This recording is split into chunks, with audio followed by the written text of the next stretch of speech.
Pusa po ba na umuwi sa inyong puntahanan? Ano po ba ang ginagawa ninyo? Baka ito po ay itinataboy ninyo. Nako mga bossing, wag na wag nyong itataboy mga bossing ko dahil yan po ang dulot po niyan ay swerte. Alam po ng mga pusa mga bossing kasi ang pusa ay may third eye. Yan po ay alam po ng pusa kung sino po yung tao na may mabuting kalooban na kukup po sa kanya. Hindi lahat ng bahay ay pinapasukan mga bossing ko ng pusa. Ganon din po mga bossing ko, ang pusa nga po ay may third eye. Yan po mga bossing ko ay nagtataboy din ng mga negative energy or kaya mga bad spirit. Lalo-lalo na rin po yung mga, halimbawa, minaligaw ng mga mababait or kaya po mga bossing kay ahas. Yan po ay mas mainam na meron kang pusa kaya wag mo po yung itataboy.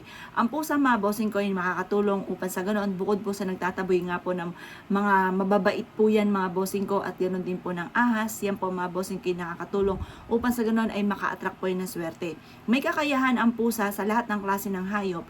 Ang pusa po mga bossing ko ang may third eye at may kakayahan na makipag-usap sa mga espiritu mga bossing.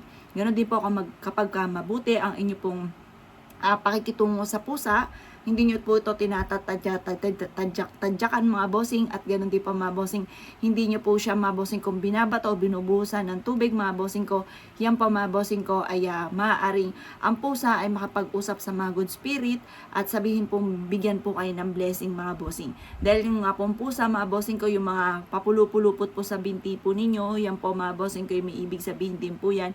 Bukod po sa parang naglalambing po sa inyo, siya po ay alam po niya na may mabuti kayong kalooban kaya po ginagawa po niya yun mga bossing. Hindi lahat ng pusa ay naggaganon. Mas madalas pa nga po ang pusa ay mailap at hindi po siya ganon mga bossing. Lalo na kung hindi nyo naman talaga siya alaga mga bossing.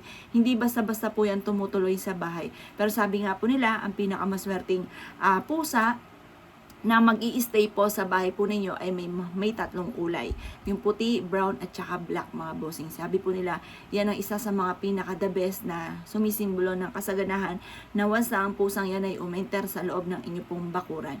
Huwag niyo po siyang itataboy at marami rin pong benepisyo ang pusa. Once na yan po mga bossing ko ay sinasalbahin nyo, mga maldito at maldita rin po yan. Madalas po yan ay kung saan tumatay sa lugar po ninyo, na napakabaho or kaya po ay magbubungkal po yan mga bossing ko ng lupa.